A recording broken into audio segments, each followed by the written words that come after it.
Slurp-de-dizzup, and the coffee mat has stuck to the cup, so that's fun. We're going to do comments at the end again today because I actually quite like that structure, so thank you for the person who suggested that.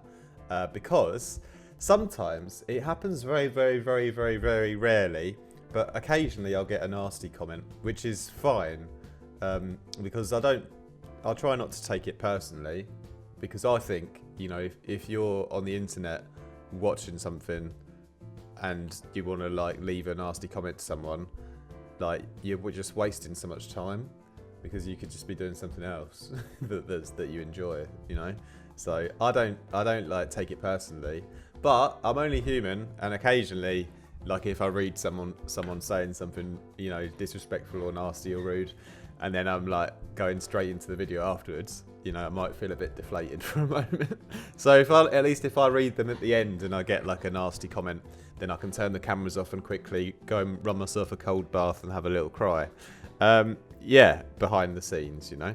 So yeah, but we're gonna do comments at the end. But today is just a really, really, really quick tip, or not really tip, but it's something that you guys already know anyway. Just a little concept to talk about, which is resampling to audio, bouncing to audio.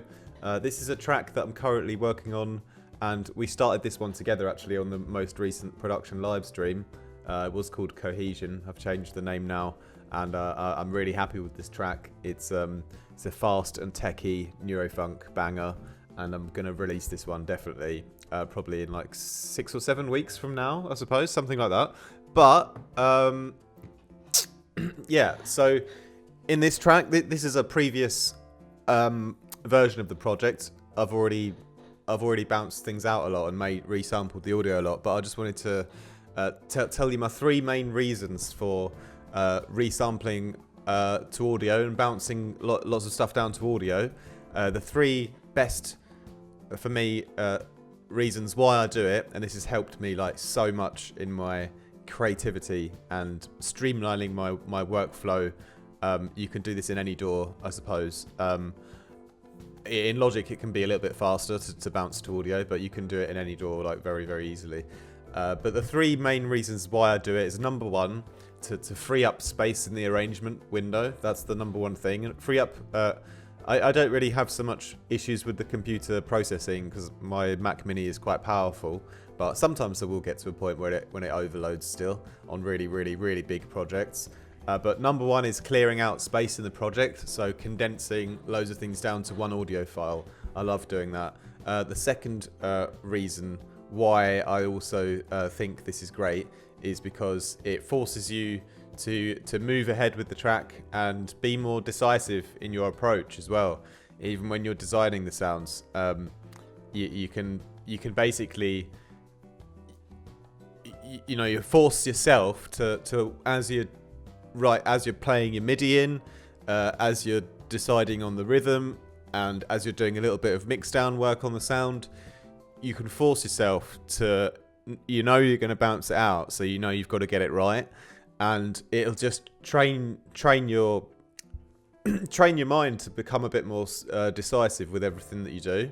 So yeah, that's one thing that really has helped me loads in becoming a better producer is being more decisive about everything that I do, and making sure that, you know, I'm not scared to bounce it out and move on. And the third thing, when you resample stuff to audio, you have more options to process it, and you can refine the sound more. So if you just have a Serum or Vital MIDI channel as your baseline, and that's your main baseline, that's great. But if you were to bounce it out, you can do loads more with it. Sure, you can put plugins on the actual channel, but usually in pretty much all of my songs, the way that I've got to that finished sound, it has been through always refining process. It's always been like the bass has been refined and bounced out a few times. Same thing with like any other sounds like leads or vocals.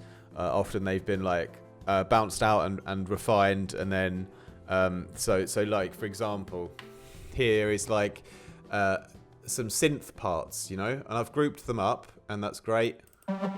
And they're all little like bits and bobs in the background, little synth one shots, many different layers, you know, where I've done like different versions of them with different filters on, different movements.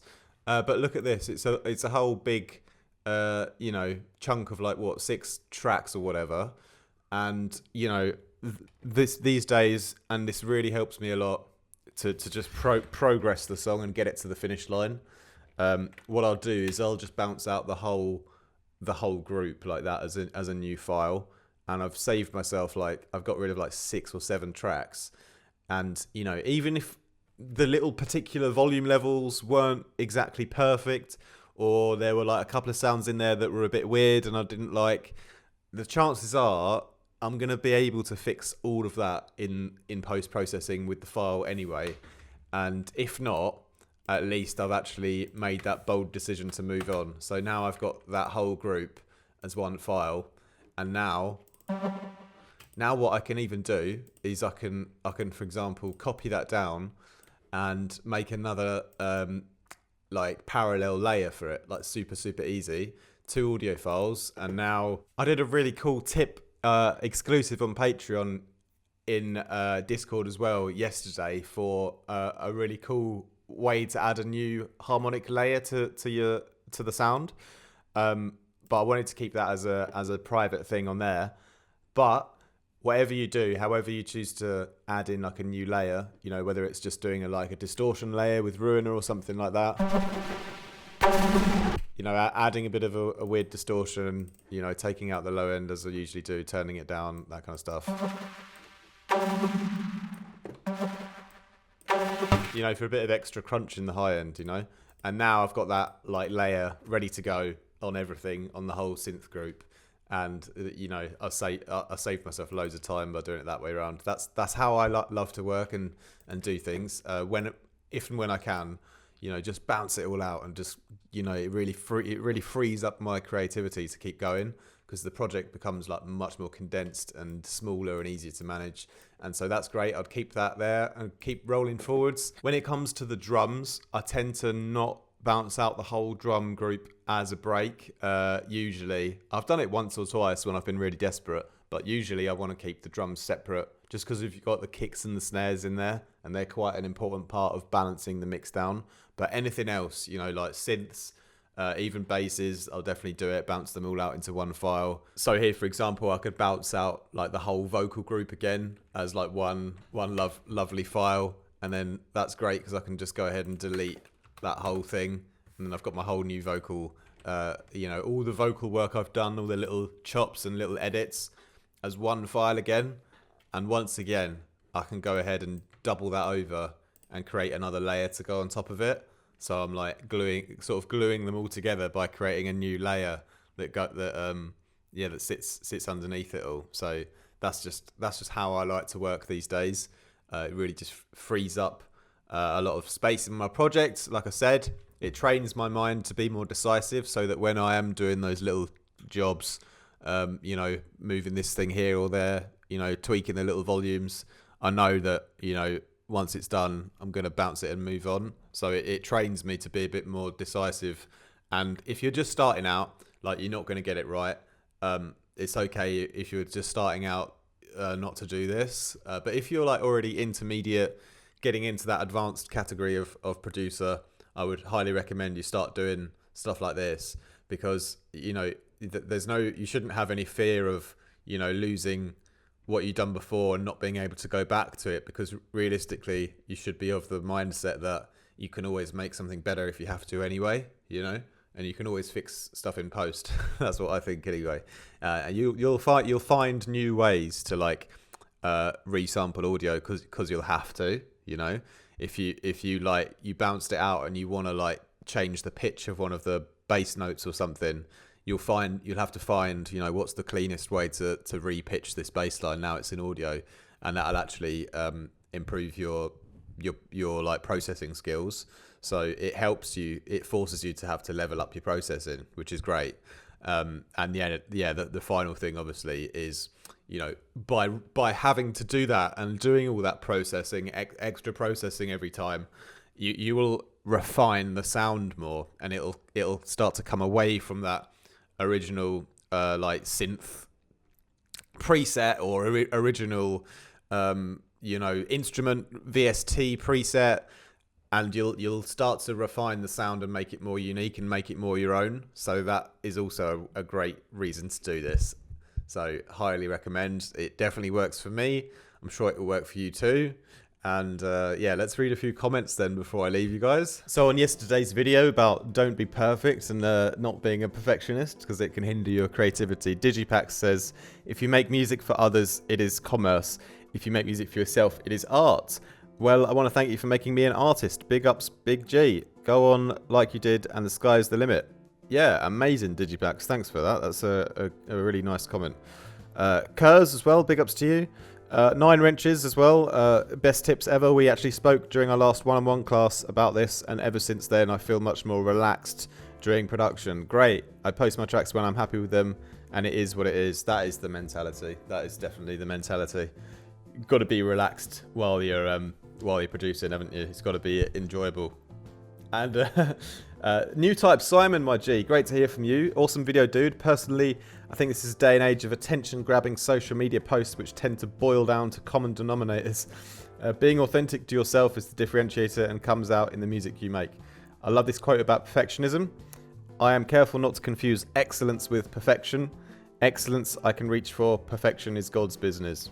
There you go. That's a great quote. Yeah, we can never get things perfect. We can just strive to be as excellent as possible, and the rest is in the Almighty's hands.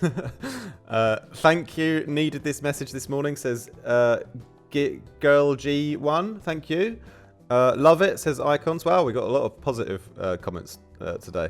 Going to start releasing stuff regularly. Great. Come along on one of our feedback streams sometime.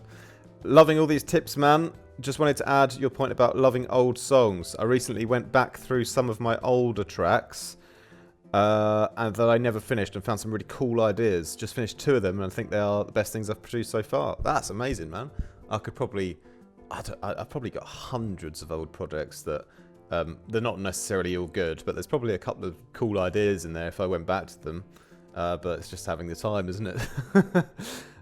Kurz says, I'm a full-time visual artist. Music is the hobby. And most of these points are valuable to have in life regardless of the art form. Yes, I guess it was a bit of a creative tips in general kind of video. To answer your question, over the years I've found the balance between being loose and being perfect with my art. Some areas can be more loose and some nearly perfect, and together it creates something more unique. Now I'm bringing the same beliefs into music. Cool, man. Appreciate you. Edison Cos 1, sorry. Great stuff, man. PMA. What does PMA stand for? I'm not actually sure. DMZ BDG. Really, it is inspired me to know even the big G is trying to do what is works and not. It is not that easy and glamorous as it looks and sound. So yeah, thank you for being honest on the stream. But why are all Latinas sending DM though? Hopefully see you on Patreon next month, my G. Thank you. Be glad for you to join. Mike says, slept you up, Big G. I usually make music for myself. Always did. Have to please myself and what I want to hear in a song, no matter the genre. Sounds selfish and I don't have fans. Record deal. Hoping to get on the label one day, so it's all about me. Lol jokes. As always, peace and good health. Peace and good health to your viewers. Thank you, Mike. Thank you, everyone, for writing. And yes, we'll continue a couple more videos this week on some other just creative mindset, streamlining workflow ideas, tips, thoughts, conversation. Thanks for writing in as always. Love you guys very much. Have a great day, and I hope this video was a little bit inspiring to at least get you to be a bit bolder in stepping forwards and, you know, rendering stuff to a finished audio file, so that you can become a little bit more decisive, and also start to focus on really refining your sounds with a lot of post processing, done in a very natural way. So thank you for watching. Peace out, my G's. See you soon.